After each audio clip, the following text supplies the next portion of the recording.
안녕하세요. K-POP 1타 강사 스티브 초이 인사드립니다.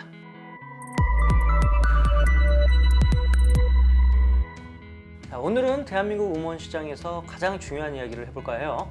제가 이 콘텐츠를 만들게 된 이유는요, 이전 콘텐츠 중 K-POP 가수의 해외 앨범 판매량에 대한 주제를 다룬 영상이죠. 그 영상에 외국 팬으로 추정되는 분이 댓글 하나를 남기셨는데요.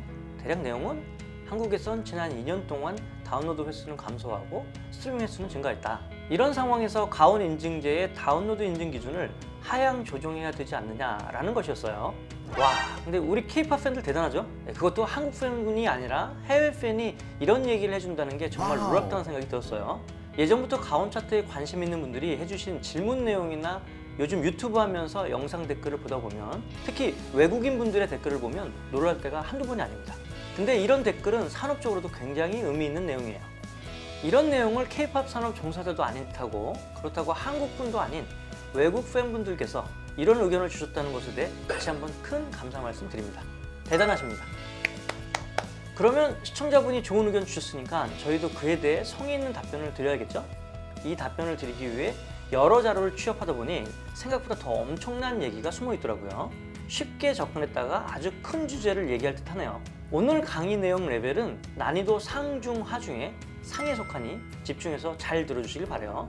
오늘 다룰 얘기는 음원 다운로드 시장 변화에 대해서 말씀드릴 거예요. 먼저 CD, 테이프, LP 등이 음악을 유통하는 주요 매체였던 시대에서 2000년대 초반 디지털 음원 시대로 바뀌면서 어떤 변화가 가장 컸냐면요, 묶음 상품 소비에서 단곡 소비 시대로 변화됐다, 이렇게 말씀드릴 수 있어요.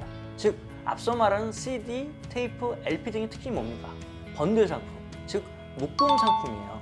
한 곡만 살 수가 없죠. 한 곡을 듣고 싶어도 앨범 한 장을 통째로 구매하는 방법 말곤 없었던 거죠. 그러다가 디지털 음원 유통 시대가 오면서 가장 먼저 변화했던 게 바로 단곡 구매가 가능하게 됐던 거죠. 이러한 변화는 결국 음악 업계를 어렵게 만들었죠. 왜냐하면 묶음 상품 소비라는 게 단가가 큰 제품으로 한 방에 매출을 낼 수 있었던 것과는 달리 곡단 구매는 이러한 정규 앨범 발매를 위축시키게 되었죠. 왜냐면 디지털에서는 타이틀곡만 매출이 쫙 나고 나머지 곡은 거의 매출이 안 일어나기 때문이에요. 그래서 음반 기획사는 열 몇 곡씩 만들어내는 정규 앨범 발매를 거의 포기하고 디지털 싱글, 즉 피지컬 앨범 발매를 포기하고 한두 곡만 발매하는 전략으로 대부분 선회하게 됩니다. 이러면서 음원 가격은 음악 산업에서 가장 큰 이슈로 대두되었던 거죠. 그러나 다운로드 가격을 할인해서 파는 상품이 워낙 많았던 시기라서 이런 다운로드에 있어서 제값을 받아보자라는 생각이 음악인들 사이에서 강력하게 일어났습니다. 이러한 생각들은 결국 2012년 음악 생산자 연대를 탄생시켰고, 스탑 덤핑 뮤직이란 캐치프레이즈로 본격적인 음원 가격 관련 논의가 시작됐고, 2015년에는 신대철 씨가 바른음원 협동조합을 세팅하고 공정한 플랫폼을 만들겠다고 하셔서 화제가 되었죠. 이들의 요구는 단순했습니다. 음원을 헐값에 팔지 말고 제값에 팔아달라 였습니다. 이후에 음원 시장은 정말 많은 변화를 시도했는데 그 결과가 시장에서 어떻게 영향을 미쳤는지 2015년부터 현재까지 다운로드 시장 추이 그래프를 보면서 설명하도록 하겠습니다. 자, 그래프를 보면 좌측은 월별 다운로드 판매량이고 우측은 이 다운로드 판매량의 가온 차트 가중치를 반영한 가온지수, 즉 판매액 그래프입니다. 일단 단편적으로 생각을 해보더라도 스트리밍 서비스를 오직 PC에서만 청취할 수 있었던 2000년대와는 달리 스마트폰의 보급과 무선망의 확대로 언제 어디서든 스트리밍 서비스를 즐길 수 있는 2010년에 접어들면서는 다운로드 판매량이 지속적으로 하락한다는 것은 충분히 예측 가능한 시나리오였죠.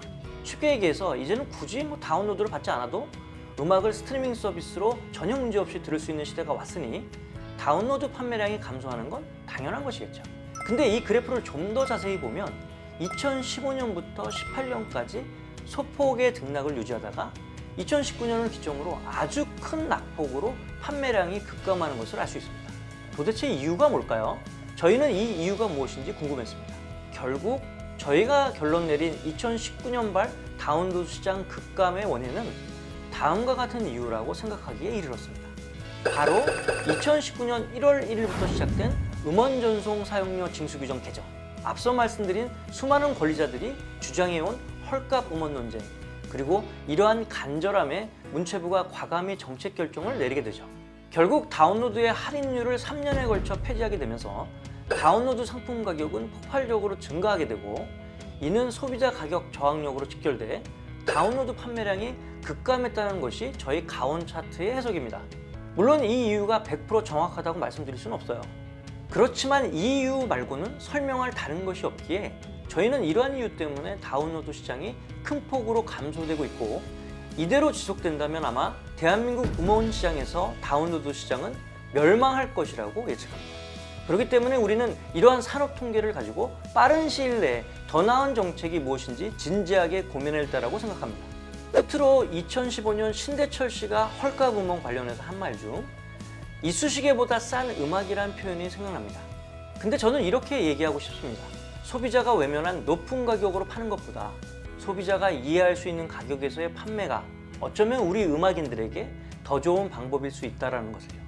이 콘텐츠로 인해 음악산업 전체가 이 문제에 대해서 다시금 고민해 볼 기회가 생겼으면 하는 바람입니다. 오늘은 여기까지 할게요. 감사합니다.